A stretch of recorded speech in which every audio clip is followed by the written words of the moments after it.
Dito sa part na to, nagkiklear lang naman ako ng minions kaso bigla ako makaka-triple kill nung kinontes ko yung lord ng kalaban.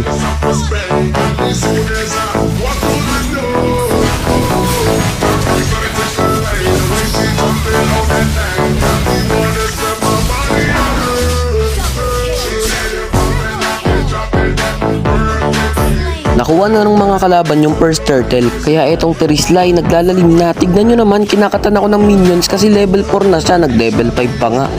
At dito nagpadalaw na ako sa Nana kasi nalulugi na ako dito. Tignan nyo naman, level 6 na sa level 4 pa lang ako.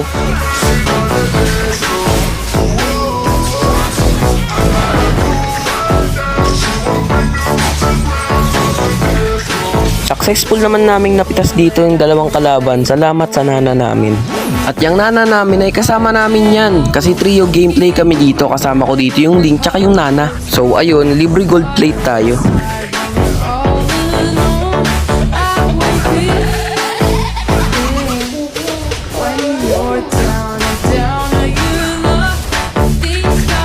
At naubos nga natin dun yung gold plate kaya good trade. 328 gold yung nakuha ko dun.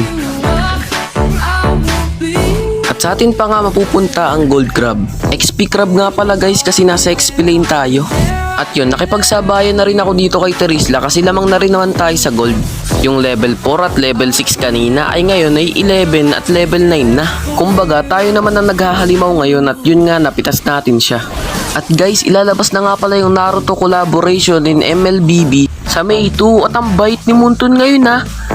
Meron siyang libreng Gaara skin. Wow, skin ni Veil. Ang ganda, thank you Moonton. Sa May 2 nga pala magsisimula yung event na yun kaya intayin nyo ha. By the way, kung matatanong nyo ako kung ano yung pinaka gusto kong skin doon, ay yung kay Sasuke syempre kasi may susa no. Eto.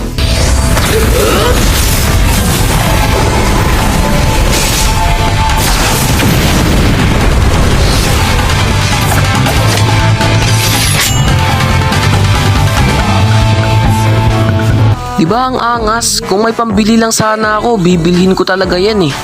Dito, ayoko naman talaga ng gulo guys eh. Kaso yung gulo talaga yung lumalapit sa akin.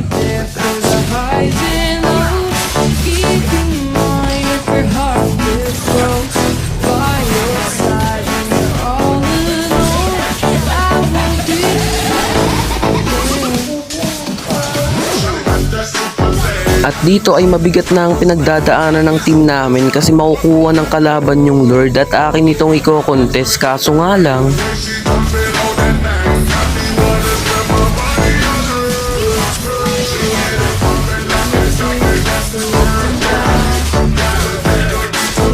Nakuha dun ng carry yung Lord kaso naubos ko naman sila kaya agaran nating madidepto. Nakuha na ng mga kalaban yung turtle doon.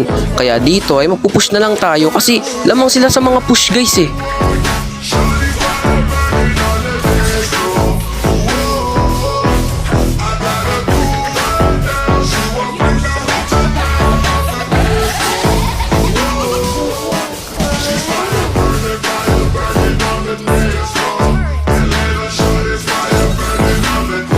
May pagkakataon sana akong i-end dito yung game guys eh. Kaso nga lang, yung ginawa ng mga kampi ko, tignan nyo, pinauwi ba naman yung mga kalaban? Eto, may dumepend na isa, si Lancelot. Kaso agaran natin siyang nabigyan. Kinuha ko muna dito yung blue buff ng kalaban para walang blue buff yung Lancelot nila. Alam nyo naman na kapag walang blue buff yung Lancelot eh, talaga nga naman.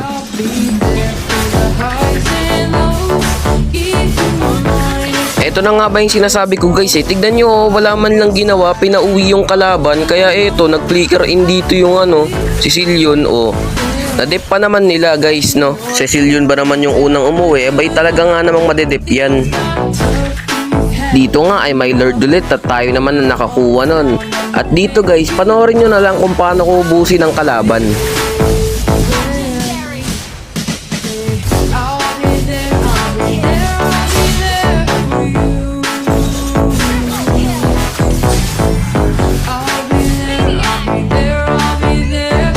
Guys, bago ko makalimutan, i-subscribe nyo na ako at i-like nyo tong video na to at i-ring nyo na rin ang notification bell.